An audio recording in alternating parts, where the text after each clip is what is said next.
እኔ በጉልበቴ፣ እኔ በሀብቴ፣ እኔ በጥበቤ፣ በእውቀቴ፣ በብልጠቴ የሚባል አስተሳሰብ በእግዚአብሔር ቤት ስራ ውስጥ አይሰራም።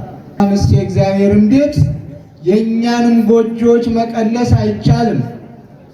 እግዚአብሔር ያነጸ ቤተ ከንቶ ይጻሙ አይደል? እግዚአብሔር ቤትን ካልሰራ ቤትን እንሰራለን የሚሉ ሁሉ በከንቱ ይደክማሉ ነው። እግዚአብሔር ሀገርን ካልጠበቀ ሀገርን እንጠብቃለን የሚሉ ሁሉ በከንቱ ይደክማሉ ነው። እግዚአብሔር ቤትን ሲሰራ፣ እግዚአብሔር ሀገርን ሲጠብቅ፣ እግዚአብሔር ሁሉን ነገር ሲያከናውን ሁሉም ይሆናል። ክቡር መላከ ገነት አምደ ሃይማኖት የሰሜን ጎጃም ሀገረ ስብከት ዋና ስራ አስኪያጅ፣ ክቡራን የባህር ዳር ሀገረ ስብከት እና እንዲሁም የሰሜን ጎጃም የመምሪያ ኃላፊዎች፣ የተከበራችሁ ሊቃውንተ ቤተ ክርስቲያን፣ በአጠቃላይ እግዚአብሔር በቸርነቱ የጠራችሁና የመረጣችሁ በሙሉ እንደዚሁም የዚህ ታላቅ ደብር አስተዳዳሪ ዛሬ ስራው ተጠናቆ በማስመረቅ ላይ ያሉት መላከ ፀሐይ አለማላምነህ ይቅርታል። ይህ ስራ እንዲጠናቀቅ ለዘመናት አብረው ሲመሩ ሲሰሩ የነበሩት መላከ ፀሐይ ገብረ ማርያም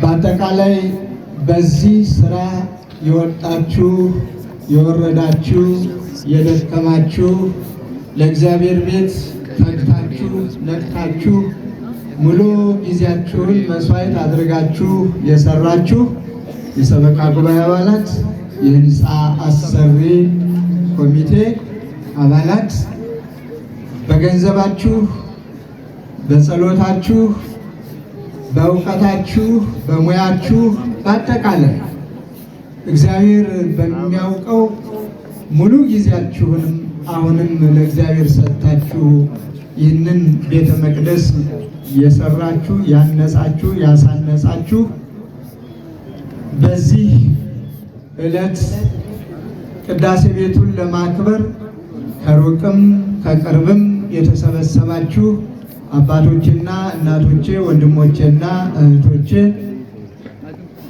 ሊቃውንተ ቤተ ክርስቲያን፣ የሰንበት ትምህርት ቤት እና የልዩ ልዩ ጽዋ ማህበራት መንፈሳውያን ወጣቶች እንኳን ደስ አላችሁ ብላለሁ።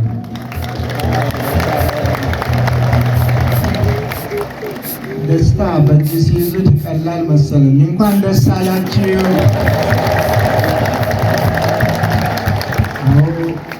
መቼ ነው ተፈጽሞ የምናየው?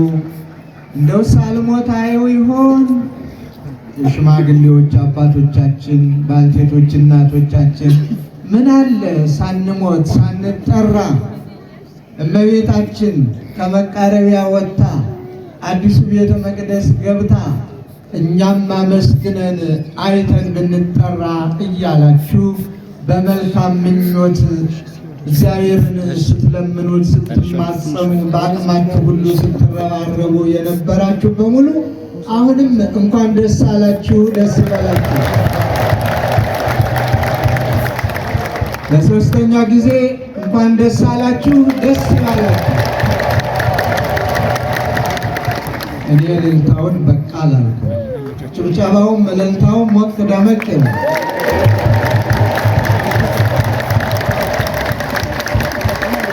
እግዚአብሔር ይባርካችሁ።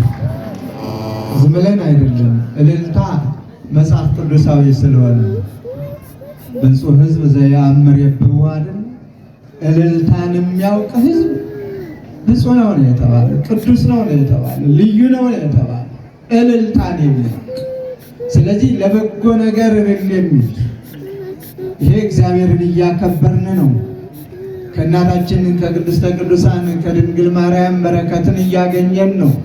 እግዚአብሔር በጎ ስራ እንዲሰሩ የጠራቸው በሙሉ እንድንሰራ የጠራን የእግዚአብሔርን ድንቅ ስራ ስናይ ደግሞ እኛ እልል ማለትና ማጨብጨብ ተገቢም ስለሆነ ነው ደጋግሜ እልል በሉ እግዚአብሔርን አመስግኑ ያልካችሁ። እልልታችሁን እግዚአብሔር ይቀበላችሁ።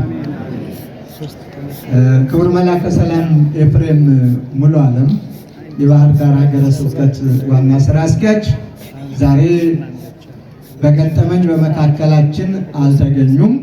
በስራ ምክንያት እንደወጡ በልዩ ልዩ ምክንያቶች እስካሁን ባለመምጣታቸው ነው። ሆኖም ግን ትናንትም እየተከታተሉ ፍጻሜውን አይተው ደስታቸውን ደውለው ለእኔ ነግረውኝ ነበረ። ዛሬም እየተከታተሉ ነው። ዛሬም በእናንተ በመካከላችሁ ሁኜ የደስታችሁ ተካፋይ ነኝ። ይህንን በሩቅም እንኳ ዘመኑ ባመጣው መሳሪያ ሳይ ከእናንተ መካከል እንዳለው ነውና የተሰማኝ። እንኳን ደስ አላችሁ፣ ደስ ይበላችሁ ብለዋል። እግዚአብሔር በቸርነቱ አስጀምሮ እንኳን አስፈጸማችሁ፣ እንኳን አስፈጸመን ብለው መልእክት አስተላልፈዋል።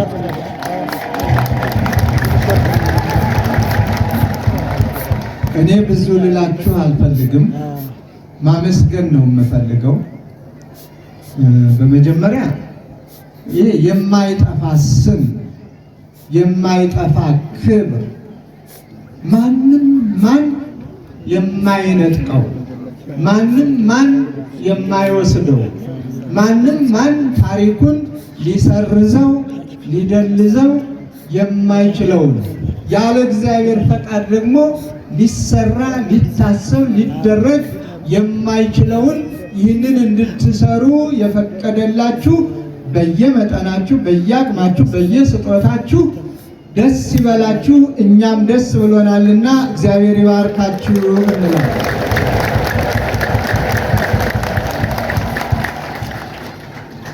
ቤተ መቅደስን ስናነሳ የምናነሳቸው አሉ።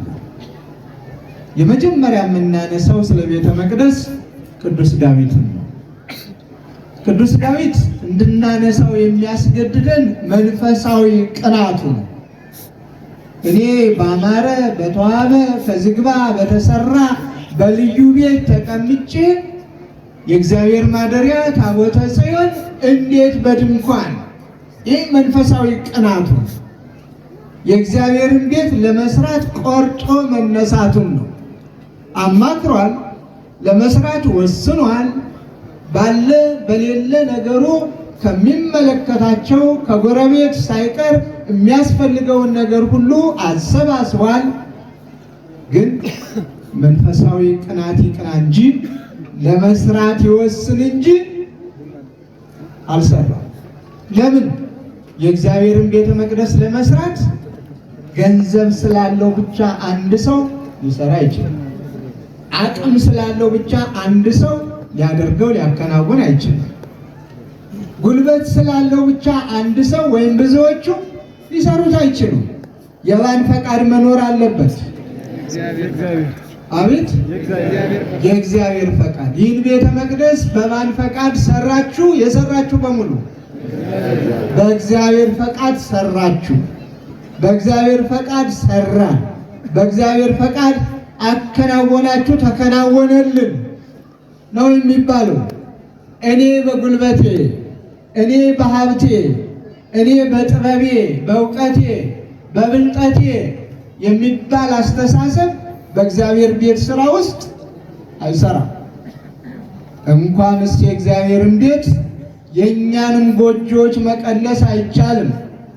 እመ እግዚአብሔር ያነጸ ቤተ ከንቶ ይጻሙ አይደል ቢለው ለያንጹ።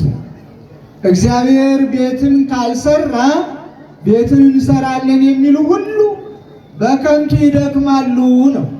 እግዚአብሔር ሀገርን ካልጠበቀ ሀገርን እንጠብቃለን የሚሉ ሁሉ በከንቱ ይደክማሉ ነው። እግዚአብሔር ቤትን ሲሰራ፣ እግዚአብሔር ሀገርን ሲጠብቅ፣ እግዚአብሔር ሁሉን ነገር ሲያከናውን ሁሉም ይሆናል። ስለዚህ የሰዎች ድርሻ ያንተ ፈቃድ ይሁን፣ ያንተ ፈቃድ ሆኖ እኛ ለመስራት ያብቃን፣ እኛ ለመጠበቅ ያብቃን ብሎ መሰለፍ ብቻ ነው። ወደ እግዚአብሔር ድምፅን ከፍ አድርጎ ማሰማትና መጮህ ብቻ ነው። ለዚህ ነው ቅዱስ ዳዊት ለመስራት ወሰነ፣ ግን አልቻለም። ታዲያ ተስፋ እንዳይቆርጥ እግዚአብሔር ልብህ ቤቴን ለመስራት አስቧልና ወስነሃልምና መልካም ነው፣ ግን አንተ አይደለም የምትሰራልኝ፣ ከአንተ ወገን ከአንተ ዘር የሚፈጠረው የአንተ ልጅ ነው። ምክንያቱም ይሄ እግዚአብሔር ፈቃድ ነው። ዳዊት ቤቱን እንዲሰራለት እግዚአብሔር አልፈቀደም። ያውም የልቤ ያለው ሰው ነው። በብዙ ነገር ያገነነው ሰው ነው። ከወንድሞቹም ለይቶ የመረጠው ሰው ነው። ለንጉሠ ነገሥትነት ገና ሕፃን ብላቴና እያለ የልቤ ሰው ብሎም የተናገረለት ነው። ግን ስሙ የሚቀደስበትን ክብሩ የሚወረስበትን በእግዚአብሔር ስም የሚጠራውን ቤተ መቅደሱን እንዲሰራ አልፈቀደለትም። ምክንያት ውስጥ ገብቼ አልደረድርም፣ ሰዓትም የለኝም። ምክንያት አለው። ግን ልጅ ግን ይሰራልኛል ተባለ። አዎ ሰሎሞን እንደሚሰራ አስቀድሞ እግዚአብሔር ተናገረ። ልጅህም ልጄ ይሆናል፣ እኔም አባት ሆነዋለሁ፣ እሱም ልጅ ይሆነኛል፣ ቤቴንም ይሰራልኛል ነው ያለ እግዚአብሔር። ስለዚህ የእግዚአብሔርን ቤት የሚሰራ የማን ልጅ ይሆናል ማለት ነው? የእግዚአብሔር ልጅ ይባላል። እግዚአብሔር ለዚያ ሰው የእግዚአብሔርን ቤት ለሰራ ምኑ ነው ማለት ነው? አባቱም ፈጣሪውም ነው። ልጄ ይሆናል፣ እኔም አባት እሆነዋለሁ፣ ቤቴንም ይሰራልኛል። ልክ እኮ ነው። አለመታደል ካልሆነ በስተቀር የወላጆቹን ቤት ሳይሰራ የራሱን ቤት የሚሰራ ምን አይነት ልጅ ነው? ወላጆቹ በጠማማ ጎጆ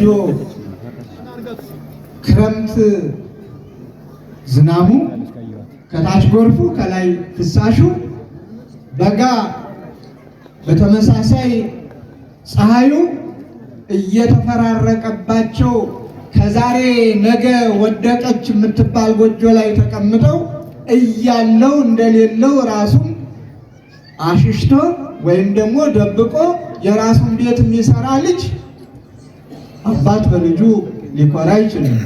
ልጄ ነው ብሎ ለመናገርም ያፍራል። እርግጠኛ ነኝ እሱም ቢሆን የገሌ ልጅ ነኝ ለማለት ሳይሸማቀቅ አይቀርም። ራስ ወዳድ ሆኖ መጀመሪያ ሊታይበት ሊወደስበት የሚገባውን አልሰራምና። ስለዚህ የእግዚአብሔርን ቤት የሚሰራ የእግዚአብሔር ልጅ ይባላል፣ እግዚአብሔርም አባት ይሆነዋል። ለዚህ ነው የእግዚአብሔር ልጆች የእግዚአብሔርን ቤት የአባታችሁን የእግዚአብሔር ልጆች የእናታችሁን የቅድስተ ቅዱሳን የድንግል ማርያምን የወዳጆቻችሁን የባለሟሎቻችሁን መታሰቢያቸው የሆነውን ቤቱ ሁልጊዜም የእግዚአብሔር ነው። ቤተ ክርስቲያን ሁልጊዜም የማን ቤት ነው የምትባለው?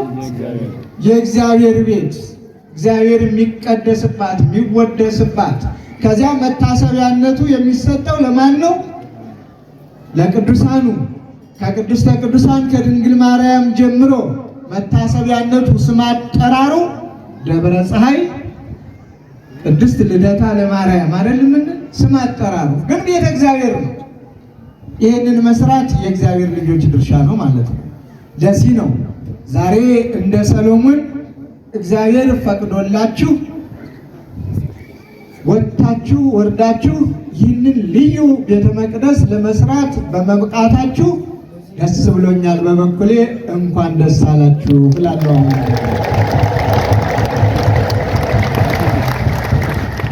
ሌላው በዚህ ቤተ መቅደስ ስራ አሁንም የምናነሳው ነህምያን ነው። የፈረሰውን በመጠገን በማደስ ቅጽሩን በመቅጸር ዙሪያውን በማስዋብ ስለዚህ ስሙ ሳይጠፋ ለዘላለም ይኖራል። ብዙና ብዙ መጥቀስ ይቻላል፣ ጊዜ ግን ስለሌለኝ እዚህ ሆነ። ዛሬ እዚህ የሰራችሁት ስራ የማይጠፋ ስም ተጽፏል። ማንም ማን የማይፍቀው ታሪክ ተተርኳል። በቀለመ ወርቅ ተጽፏል። በአምዱ ላይ ተሰይሟል።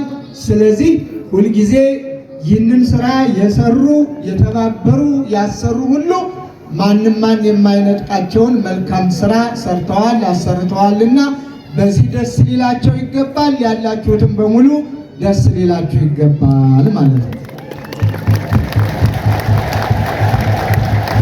ቅድም በታሪኩ ሰምተናል። አንዳንድ ጊዜ ጆሮ ከአያት ያረጃል ይባላል። ልክ ነኝ? ጆሮ ከአያት ያረጃል። የማን እድሜ ነው የሚመጣው? የአያቴ ወይስ የኔ? ጆሮዬ ግን ከአያቴም ይቀድማል። እና ታሪኮችን በደንብ አድርገን እያጠናን ለነገው ትውልድ እየቀመርን በደንብ ማስቀመጡ መልካም ነው ብዬ ለማሳሰብ ፈልጌ ነው። እንዲሁ ትናንት ከአንድ ሰው ጋር ጨዋታ እያወራን ነበር። አመሰራረቷን ማለት ነው። ቅድም የተወሰኑት ተጠቅሰዋል እዚህ ባለታሪኮቹ። ግን እኔ በሰማሁት ታሪክ ደግሞ በስልጣንም ላይ ያሉ ያልተጠቀሱ እንዳሉ ሰማሁ። እኔ በሰማሁት ታሪክ ከዚያ እናንተ አታትሙት። እኔ ሰማሁ ብዬ ነው የምነግራችሁ። ጆሮ ነው ያልኩኝ መጀመሪያ። ከአያት ያረጃል ያልኳችሁ እሱን ነው። በጆሮዬ በሰማሁት መጀመሪያ እንደተባለው በዚህ አካባቢ የሰፈሩ አባቶች፣ እናቶች፣ ካህናቱም ቅድም ተጠቅሰዋል። የእግዚአብሔርን ቤት ለመስራት አሰቡ። አስበውም አልቀሩም። ተነጋግረው ወደ የሚመለከተው አቅጣጫ ሄዱ። የቤተ ክህነቱ ባለበት በዚያው ይቀጥላል ታሪኩ። እኔ የሰማሁት በመዘጋጃ ቤቱ አካባቢ ያለውን እንዲሄዱ አንድን ሰው አገኙ። ብገልጸውስ ምን አለ? የሰማሁትን ነው የማወራው አይደል? አሁንም እዚህው አለ። ለውዳሴ አይደለም። በእኛ አጠራር ርዕሰ ማእምራን ይትባረክ ዛሬ እዚህ አለ። እሳቸውን አገኙ። ምን ሆናችሁ ነው? ቤተ ክርስቲያን ልንሰራ። መልካም ጥሩ ነው፣ እኛም አለን። አንድ ሁለት ሰው ወደ ኋላ ሂዱና ቅሩና እናንተ ሂዱ የሚል መልእክት አስተላለፉ ተባለ። እሳቸው ሁሉም ተመልሰው ሲሄዱ እኛ ሁለት ሰዎች ከእሳቸው ጋር ተነጋገሩ። ከዚያ በኋላ አሰራሩን ከምን ወደ ምን እንዴት መሄድ እንዳለባቸው ተማመኑ። በዚያ መሰረት መቃረቢያዋ ተሰየመች። ከዚያ በኋላ ከዚህው ሰላም ሰላም እያሉ በአንድነት እየተሰባሰቡ መክፈልትን መቅመስ ተጀመረ ማለት ነው፣ ታቦቱ እስከሚገባ ድረስ። ከዕለታት አንድ ቀን ግን በጊዜው የነበሩት ከንቲባ አቶ ያየህ ባለ ታሪኮች ታውቋቸዋላችሁ። አብረው ከርዕሰ ማእምራን ጋራ እዚሁ መጥተው ህዝቡንም አይተው መክፈልቱንም አብረው ቀምሰው ሄዱ። ከዚያም ከንቲባውም ያው የሃይማኖት ሰው ስለሆኑ ሁኔታውንም ስላዩ እጅግ ደስ ይላል፣ በሉ በርቱ፣ አይዟችሁ፣ እግዚአብሔር ከእናንተ ጋር ይሁን ብለው ተመለሱ። ወዲያውኑም ነገሮቹ ተሳክተው በብፁዕነታቸው በብፁዕ አቡነ በርናባስ ደብዳቤ በመሳሰሉት በምዕመናኑ ጥረት ፈቃዱ ተገኘ፣ ቤተ ክርስቲያኑም ታነጸ የሚል ሰምቻለሁ። የነበራችሁ አላችሁ? አቤት ይኸው አረጋግጠውልኛል። ትክክለኛና እውነተኛ ታሪክ ነው። ታዲያ ከታሪኩ ባለስልጣን ከሆነ ባለታሪክ አይነሳም እንዴ? ሳይሆን ላይ እኔ ከፕሬዝደንቱ ጀምሮ ነው የምዘረዝራቸው ባለታሪኮች። የእኛ ሩጫ ብቻ አይደለም የምንታረቀው። በዚህ ውስጥ በበጎ አስተሳሰብ ምንም መብታችን ቢሆንም በቅንነት በመልካም እዚህ ድረስ መጥተው መክፈልት ቀምሰው አይዟችሁ ብለው ወዲያውኑ ደግሞ ካከናወኑ የታሪኩ አካላት ስለሆኑ እግዚአብሔር ይመስገን፣ እግዚአብሔር ይጠብቃችሁ ብላችሁ አመስግኗቸው። አንድን ታሪክ አንድ ጠጠርም የጣለ አንድ ነገርም ያደረገ ለእግዚአብሔር ባለውለታ ስለሆነ ወደፊት ታሪክ እያጠናን በስነ ስርዓቱ ለትውልዱ ማስተላለፍ አለብን። በጎ ምሳሌዎችን፣ መልካም ምሳሌዎችን ሊነገርላቸው የሚገባ ባሪያነት የሚጠቀሱትን ባለስልጣናት የሚሆኑ ባለሀብቶች የሚሆኑ ማንኛውም ሰው በበጎ አስተሳሰብ ያለ ሁሉ የታሪኩ ባለቤት ሊሆን ይገባል ከሚል ነው ይህንን ለማውሳት የፈለኩት። ሌላው በዚህ ቤተ መቅደስ እንደተባለው ወደ 2 ዓመት ያህል ለመግባባት ጊዜ ወሰደ ነው የተባለ አይደል? ቅድም አቤት በፈረሰው ማለት ነው ገባኝ። ይህንን ለማምጣት አዎ መጀመሪያ እንግዲህ ልብ አድርጉ፣ የእግዚአብሔርን ቤተ መቅደስ ለመጀመር የሚቀድመው ምንድን ነው? ጸሎት። ከዛ ደግሞ ሙያን ለባለሙያ መስጠት፣ ቀኖናውን ለባለ ቀኖና፣ ስርዓቱን ለባለ ስርዓት፣ ህጉን ለባለ ህግ። የህንፃ አሰራሩን የኢትዮጵያ ቤተ ክርስቲያን አሰራሯ የተወሰነ ነው። 3 አይነቶች ናቸው። ዝም ብሎ በዘፈቀደ የሚሰራ ስራ የለም። ለመንገዱ የሚመች ያኛው ነውና በዚያኛው ምዕራቡ ይለወጥ አይባልም። ምዕራቡን ይጠብቃል፣ ምስራቁን፣ ደቡቡን፣ ሰሜኑን። በዚህ መሰረት መስራት ጊዜንም ይቆጥባል፣ በታሰበለትም ሰዓት ስራው እንዲከናወን ያደርጋል። እግዚአብሔር ግን ቸር ስለነበረ አስተዋዮቹም ስለነበሩበት ወደ አንድነት ሰብሰብ ብለው እነሆ ይህንን አዲሱን ቤተ መቅደስ ለመስራት ለማነጽ በምክክር የህዝቡም የሁሉም ተሳትፎ ሆኖ ደስ በሚል ሁኔታ ተጠናቋል ማለት ነው። እግዚአብሔር የተመሰገነ ይሁን። በዚህ ስራ ከተመስጋኞች ውስጥ አንዱን አድርገው ቅድም አስተዳዳሪው ሲያመሰጋግኑኝ ነበር። አዎ በምመሰገንበት መልካም ነው፣ ግን ቁጣዬንም አብረው ቢጠቅሱልኝ መልካም ነበር። ዝም ብሎ መጥቶ ሄደ የሚለውን ብቻ ሳይሆን መጥቶ የተቆጣበትስ ጊዜ ነበረ ነው ደስ ብሎት ዝም ብሎ በሉ ብሎ ነው የሄደ የሚለውም ታሪክ ስለሆነ መጠቀስ አለበት። አዎ እየመጣው የተቆጣሁበት ጊዜ አለ፣ ግን ቁጣው የጥላቻ አይደለም፣ የፍቅር ነው። የተሻለ ለመስራት ነው። የተሻለ